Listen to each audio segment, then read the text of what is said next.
This week we would like to talk a little about Vincent van Gogh and show you a little of his techniques. I have here a made-up still life. It's artificial. Of course, this is not naughty because the old masters always used artificial flowers if they took a long time, and a few Japanese prints to show the effect on Impressionism generally Japanese prints had, and I'll try to paint him from memory in the picture over here.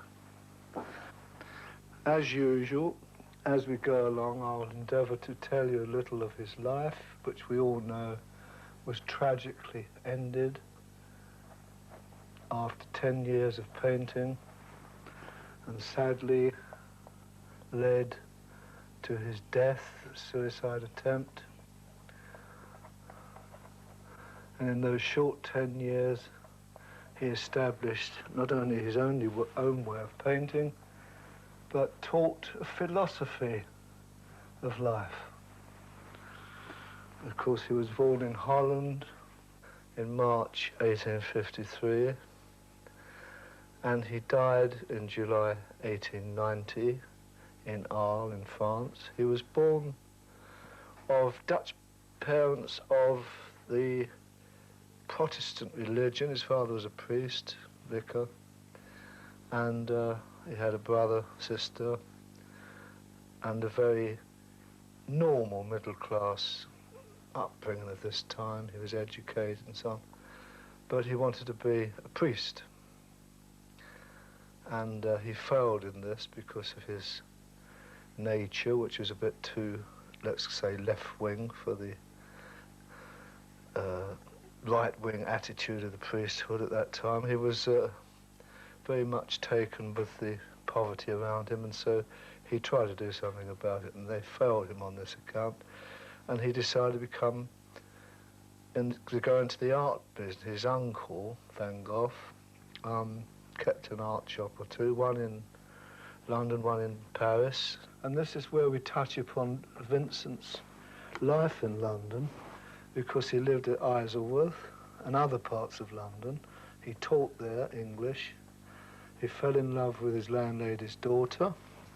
That was his second love affair that he failed in, and of course, with due respect to the ladies, they seemed to cause a bit of bother with the boys, and of course it was the reason why he escaped into his work, because he considered himself ugly physically.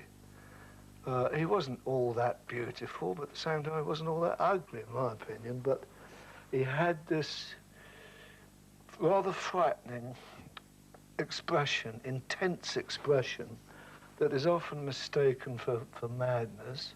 So he worked for a little while in London and in Paris, unsuccessfully again because he's not a businessman, and then he decided to become a painter. He had quite a good training in the sense of a friendly people like Anton Mauve was one chap who taught him, and other lesser-known painters.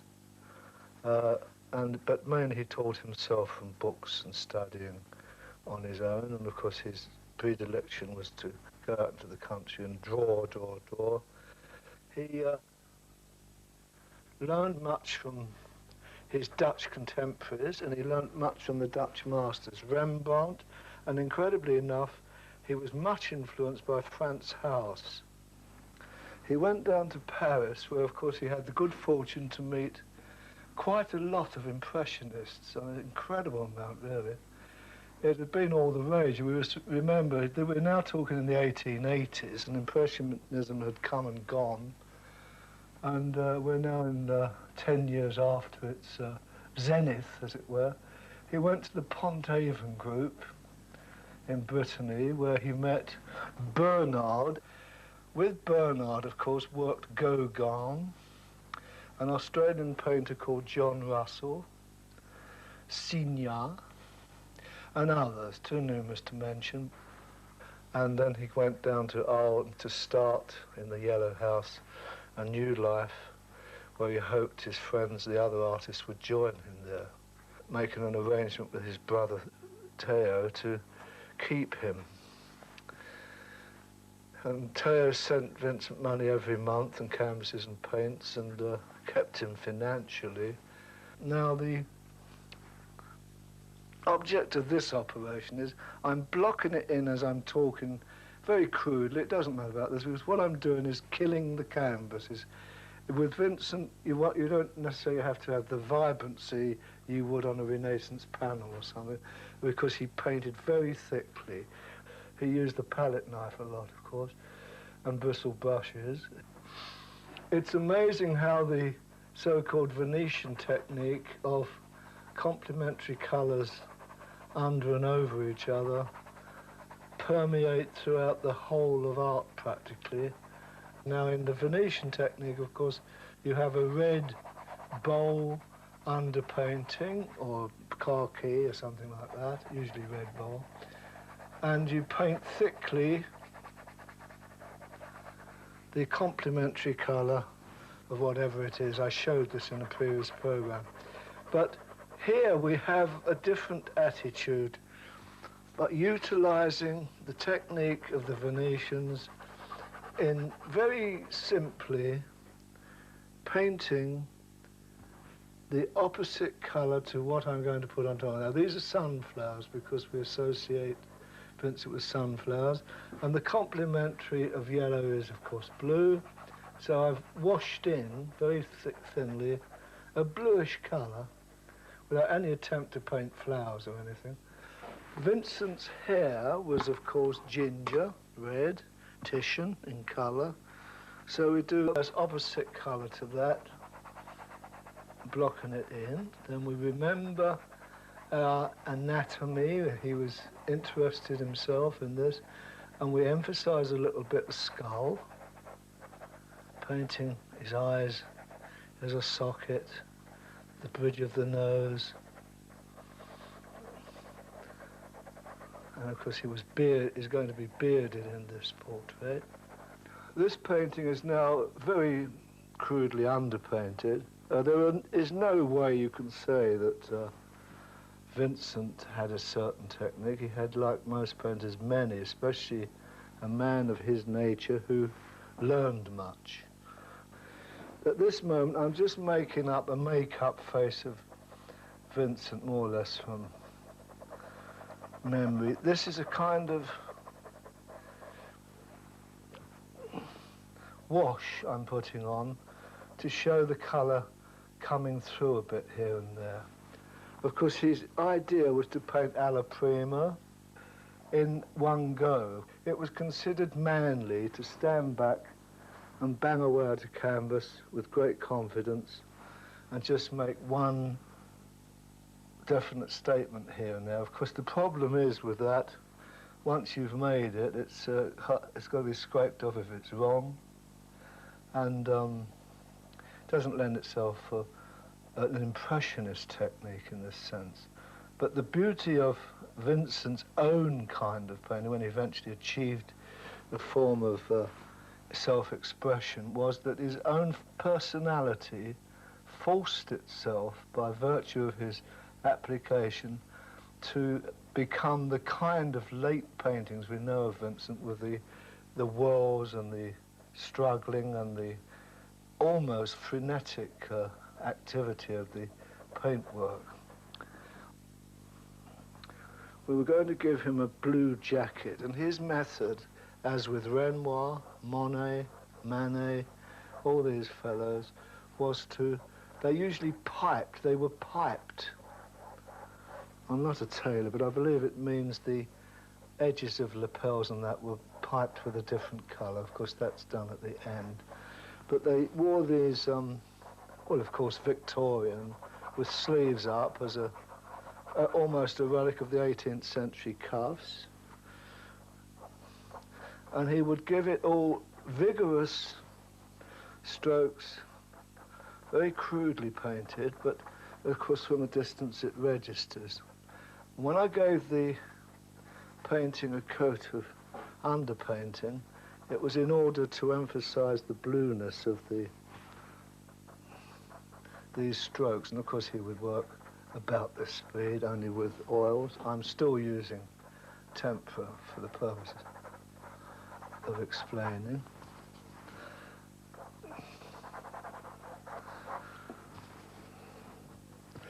Green, blue, any cold colour will register. It's best to, in this technique, to mix as many blues as you have on the palette and to mix them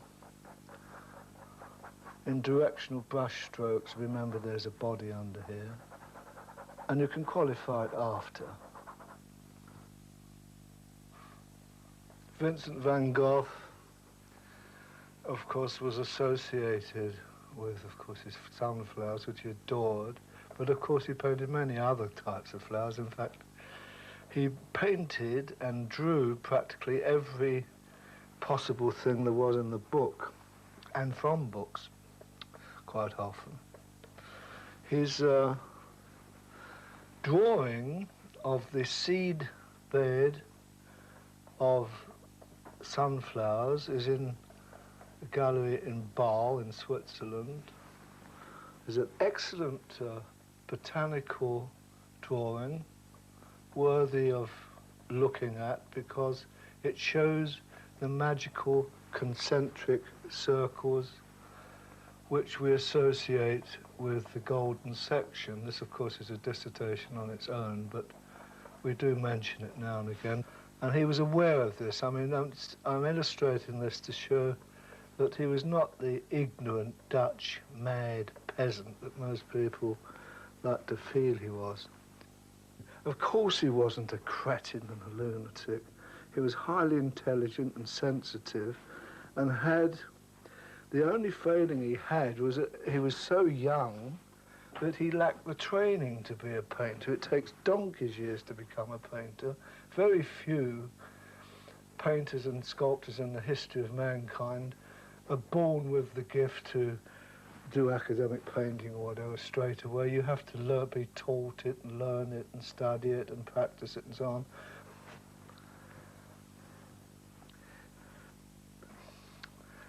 I have a feeling, it's only a personal feeling from studying, that when Van Gogh was down at Arles, his great dream of creating a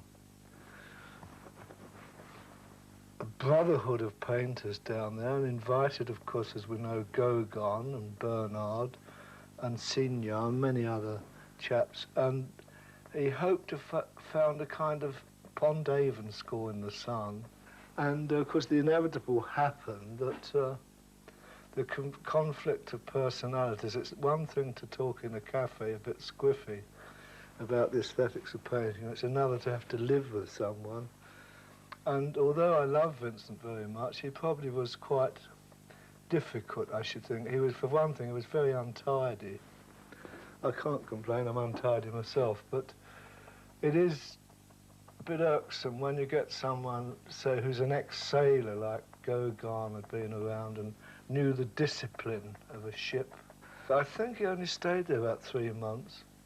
Then they had the tragic business of Vincent having a bit of a bad turn and cutting part of his ear off. Apparently it was something to do with he was madly in love with a waitress or something and sent it round as a little present for a birthday. There were various stories about it. Whatever transpired, it was symptomatic of the depression he was feeling with the eternal arguments of the two men. Vincent's technique varied enormously throughout his life, and he worked quite often in stabbed strokes of thick colour, applying it similar to this. It seems somehow to be affected by his mood of the moment, that sometimes he was in ecstasy with a landscape, sometimes in despair. According to his moods, he would paint, and his technique seemed to, naturally, of course it would, it alters in a man like this. So if he was happy, he would paint very quickly and be jolly like this, and if he was sad, he would be more lugubrious and slow, and his colours would alter accordingly, or perhaps he'd have the courage, which often comes from despair, of painting a happy picture when his heart was breaking, like a Pagliacci with the palette. I'm using this kind of cross brushstroke almost automatically as I'm talking, because this is the brushstroke he would have used. He allowed the thickness of the paint to tell the story. It's a directional painting plus texture.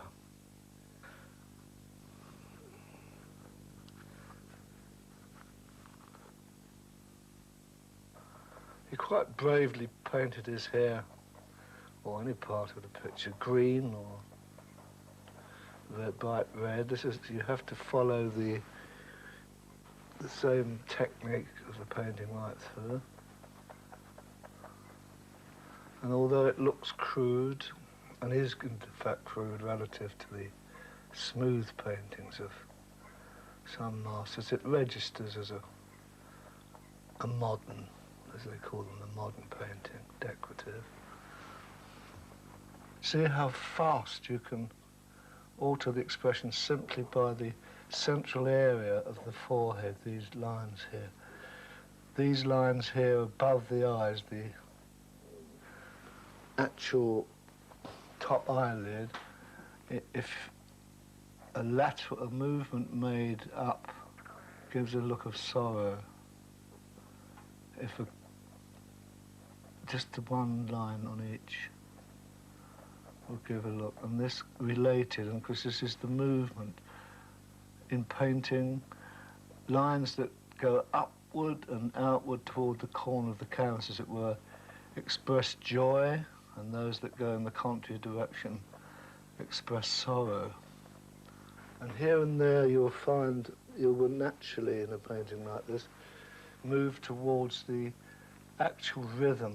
The rhythm comes with you as you're thinking about the rhythm, and this is the way he worked in the fields where the madness overtook him, and this kind of pattern must, the feeling, now I have an urge now, very strong urge to, without acting or anything, a kind of natural talking about and thinking of him, I feel as I need to do these almost involuntary movements of the kind of swirling, the inexplicable need to surge upwards in a spiral. This is probably a natural reaction to pain or unhappiness.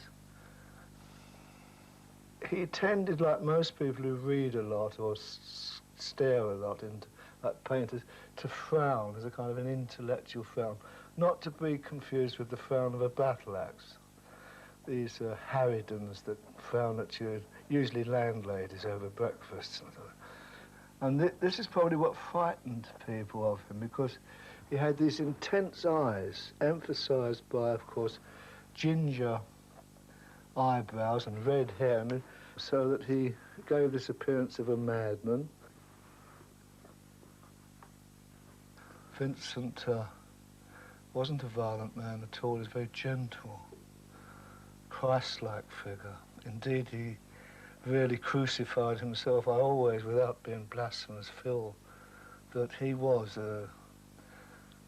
to me anyway, he's near to Christ as us poor creatures can never get, because he gave an example in his life of giving, generosity of spirit and mind.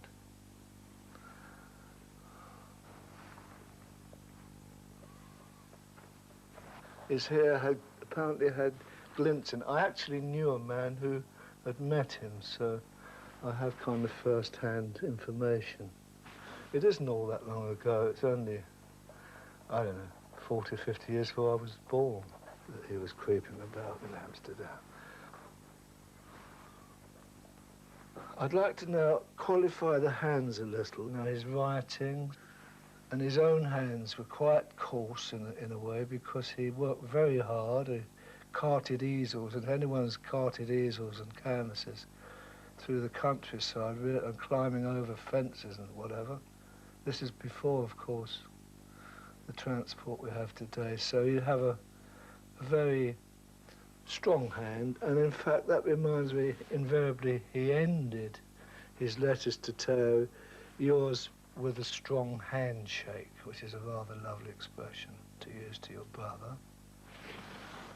He would apply the paint quite quickly, and of course this is, once upon a time, of course, when Rembrandt first applied impasto and was criticised for it, some old boy came in the studio and said, went up closely to the painting, said the paint's too thick, and of course Rembrandt said, paintings are meant to be seen and not smelled, and the same thing applies because much of the beauty of the Impressionist school generally is in their exquisite use of thicks and thins. And I often wonder how poor Theo managed to keep Vincent in paint. He used an enormous amount in the 10 years of his life. There's a little letter here which has 2 stamps on it. I'll put those on in colour later. But we'll have Theo's name and address in Paris. He's just writing to him. We're imagining all this, but of course it did happen.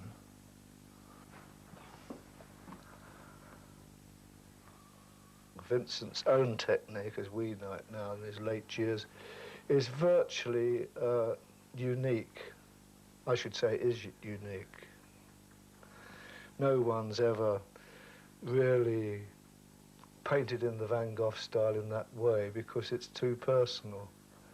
It's a kind of a vortex painting of spirals, and only someone with incredible feeling and purpose behind it of despair mixed with love. It's a very difficult way to describe it, but I don't think anyone could ever paint like Vincent again, not with any sincerity anyway. Sadly, he only had a productive period of about 8 years before the despair of not selling his work, I think, and his illness also being kept is not a very dignified way of existing for a person of any kind, especially anyone who is sensitive.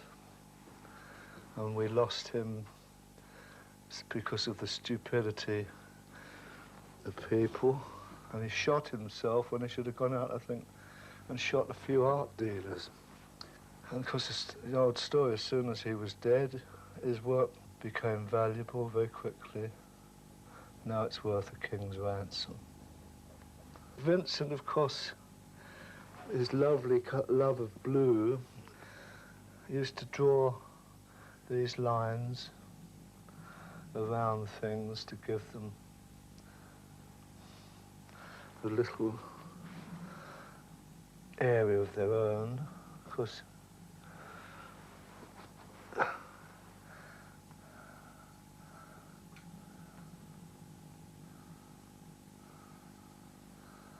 he was aware of the fact, of course, that blue goes away, and like Renoir, he would, and Turner and so on, they all knew the value of this colour,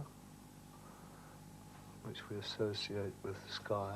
Considering his sad state of mind, his paintings retain a great vigour and a happiness, his sunflowers, so on, and this incredible way his paint took on a living kind of vitality of its own, especially when he was possessed. It's possible he could have been a spiritualist or something. I don't know. One feels that a bit. But anyway, we'll just say goodbye to him now. I think that's about all I can do tonight. Thank you very much.